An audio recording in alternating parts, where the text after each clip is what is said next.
Like many key partners of the United States, India is watching the upcoming midterm elections closely. Relations between the two nations are at a crucial juncture. Analysts say the India-U.S. partnership has never been stronger.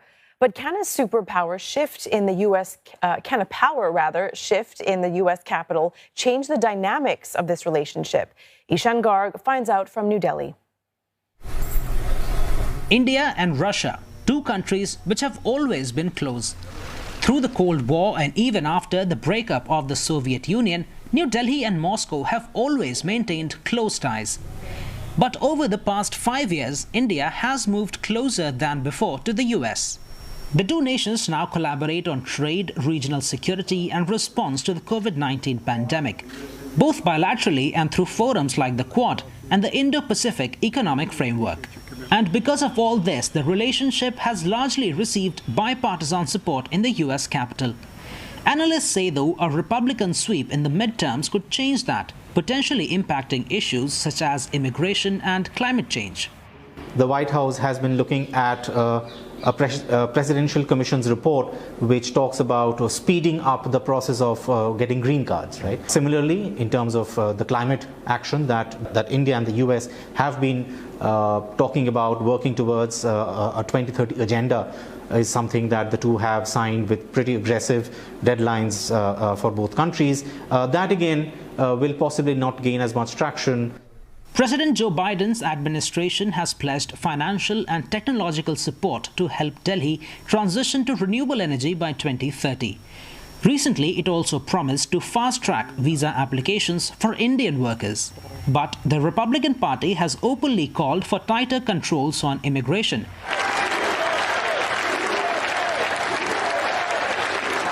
and has criticized the Democrats' climate action plan, raising concerns in Delhi. While the prevailing attitude in Washington could shift on those issues, there's one key issue on which India and the US would most likely continue collaborating on, irrespective of which party takes the capital. One word, China. It is us versus China. According to the US's National Defense Strategy 2022, India is at the center of Washington's vision to counter China, which the same paper calls the US's most consequential strategic competitor. And for India, the US is crucial for maintaining its influence and security presence in the Indo-Pacific. Domestically too, the Democrats and the Republicans have a lot more in common as far as India is concerned. Both have reached out to the Indian-American community, especially since the Trump presidency. The Biden-Harris administration recently hosted an event to celebrate the Hindu festival of Diwali. Indian Americans form just about 1% of the total US population.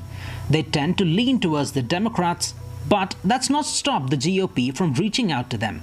Campaigning Republicans also held Diwali celebrations, among them the incumbent Texas governor Greg Abbott and former President Donald Trump, who, with an eye on presidential polls in 2024, hosted Indian Americans at his Mar-a-Lago resort. Analysts say US-India ties are an important consideration for many Indian American voters who could make all the difference in swing states. And over a period of time, we have seen both Republicans and the Democrats looking at Indian diaspora as a strategic vote bank. And Indian diaspora has been also very strategic in the way they have voted on a number of issues. So I think that the question of diaspora is front and center. There are a number of key battleground states where the diaspora has the ability to shift balance one way or another. If the Democrats hold on to the House and Senate, analysts expect the status quo to be maintained. But if Republicans take back either or both, India may have to tweak its US policy. That could mean concessions on trade tariffs and looking elsewhere for partners to fight climate change, making the midterms not only crucial for the US's future, but also for India's foreign policy. Ishan Garg, CNA, New Delhi.